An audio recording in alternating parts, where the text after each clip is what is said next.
In this video, the general ledger is explained as the master list of all your transactions organized by account.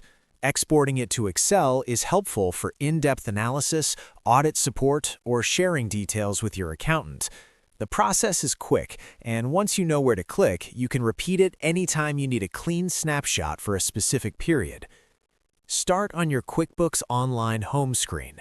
Look to the top right corner and click the small gear icon. From that menu, choose Export Data.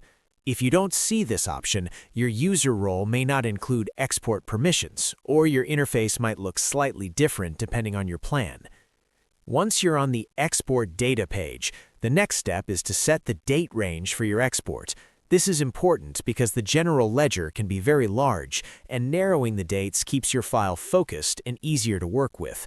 Choose the period you want to analyze, whether that's a month, a quarter, a year, or custom dates. Think about what you need the export to show, like a particular fiscal period, so the results match your reporting goals. On this same page, you'll see options for reports and lists. Disable anything you don't want included and leave only the general ledger selected. This keeps the export clean and reduces the file size. It's a good way to avoid pulling extra reports you don't need, and it ensures you're downloading exactly what you came for. Now click Export to Excel. QuickBooks will compile your data and start the download automatically. You'll typically get an XLSX file. Depending on your browser, the file may appear at the bottom of your window, or it may go straight to your default Downloads folder. If your ledger covers a long time period or a high volume of transactions, the download may take a moment, which is normal.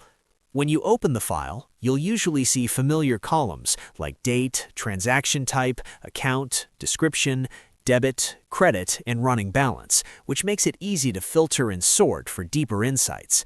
If something looks off, the most common cause is the date range, so it's worth double-checking the period you selected. Keep in mind that exporting doesn't change your books, it simply creates a copy of the data for offline review. Thanks for watching this video.